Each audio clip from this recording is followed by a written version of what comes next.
As far as the mystery aspects, they nailed this perfectly.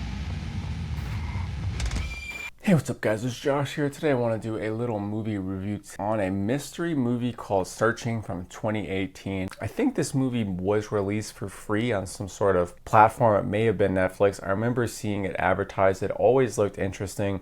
Yeah, I'm a super big fan of John Cho. I've loved him since the first Harold and Kumar movies. And in this movie, he plays kind of like an opposite character, a very, very serious dad character who's just not cool in any way. He actually pulls this off very, very good. Essentially, the movie is about a father and a daughter. You find out in the montage, like the first 5 minutes, the wife slash mother passes away, so they're kind of dealing with it. It's a little bit rough. John Cho's character is trying, but he's just missing the mark. He's not really cool. He gets 2 calls in the middle of the night from his daughter as he's taking some sleep medication, and then he wakes up the next day and she calls him twice. He wakes up in the morning, he tries to call her back, and so it starts him trying to find out what happened. Quite a bit of pros and quite a bit of cons for this one, so let's jump into the pros. The mystery elements are top notch. Now, this is a mystery movie for a really, really good movie where you don't know the ending, and this is probably one of the best mystery movies ever made, I would say, probably in the top 10. They made it seem like it really could be anybody. Oh, it's gonna be this guy because he's saying this. Oh, okay. Now we have some evidence on this guy. It's gotta be him, right? Oh no, it's not him. So it does a really good job of just keeping you guessing and really not knowing where it's gonna go. As far as the mystery aspects, they nailed this perfectly. Most mystery movies, they end up messing up something. As far as the mystery aspects, this movie is top notch. This movie is very good at getting the emotions across. Starting off with that opening scene, the montage of all the pictures and the videos of the now passed away wife slash mother, it really got your point across. It really kind of sets the stage and the emotions for the movie. Every time the movie wants you to feel an emotion, it's just really effective of delivering an emotional response, which I appreciate. This movie moves at a good pace too. There's several times where you're finding out new information, and just at the time where like it could be dragged on or boring, things move on to the next thing. Like every time it's about to be a little boring, it moves on to the next thing. Almost nothing in this movie seemed like a waste of time. Everything seemed quick. You got the new information, you don't need any more. Okay, now the story's moving on. Very good pacing. So this is one of those movies that takes place 100% on a screen. This is not the first movie to do this. Apparently other movies have done it in the past. They 100% nail this aspect too. I mean, almost it could not be any better for being a screen capture movie. It has to take place on a screen, but at the same time, it completely gets pulled off. John Cho, 100% loved his acting in Harold and Kumar, and I loved his acting here. The best actor in this movie for sure. The movie shows you clues that if you were to pay attention to, things would make sense more in the future, which I really, really appreciate. There's one clue that was a little bit more or less well known, but there was another clue. If you had really studied and looked at everything, you would have seen where things were out of place. And I really, really appreciate that. As I was studying this movie, the clues they did show me 100%. You don't really know until the character puts those clues together. And then it's like, oh,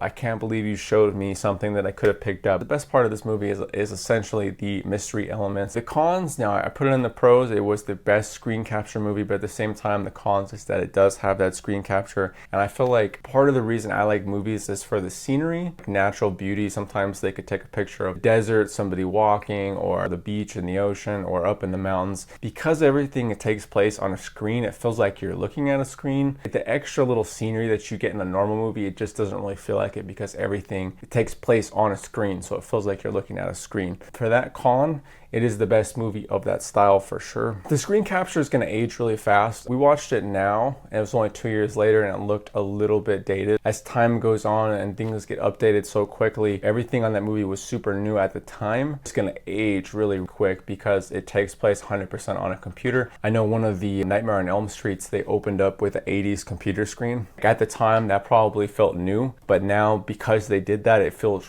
really, really old.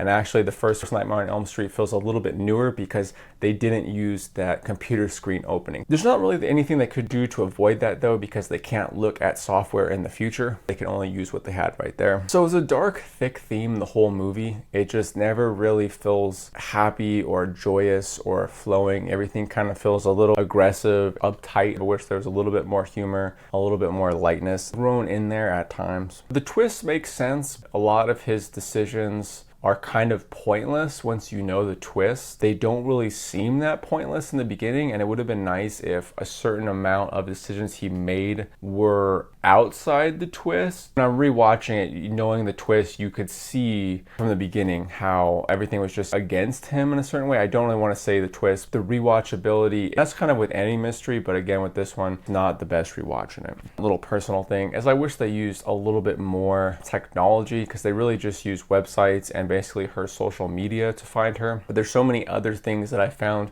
on my phone and on apps that give me little bits of location or little bits of clues to things that I've done in the past that aren't essentially my social media profile. My buddy gave me his Google Maps information. I had to do something for him, and there was times when I could go back in his history and I could see 2 or 3 years ago where he drove exactly in his car. The app that tracks your footsteps and things like that, it'll track where you walked and where you are. There's so many elements to the technology that you could find out clues. All the clues are essentially social media. I would give this one between a buy and a try. I'm kind of in the middle on this one because I rewatched this the second time. The first time I absolutely loved it, and I still do like it a lot. Because you know the twist and because of the screen capture, there's not that much great scenery. I'm kind of in the middle of buy or try, but although I would say this is one of the best mystery movies pretty much ever made. I watched like a few mystery movies after this movie because I liked mysteries so much, and this one was for sure my favorite. I watched Mystic River, and I thought this one was way better than Mystic River personally. And then I watched The Autopsy of Jane Doe. Again, I thought this was way better than that one as well. Searching, one of the best mystery movies of all time. What do you think of this movie? What other movies should I check out? What other mystery movies should I check out? I'll be very interested to see. We're on the road to 1,000 subscribers. I couldn't do that. Any of you guys help. You guys are the best. I'm having a great day out here. Hopefully you're having a great day at home. See you all in the next video. Peace.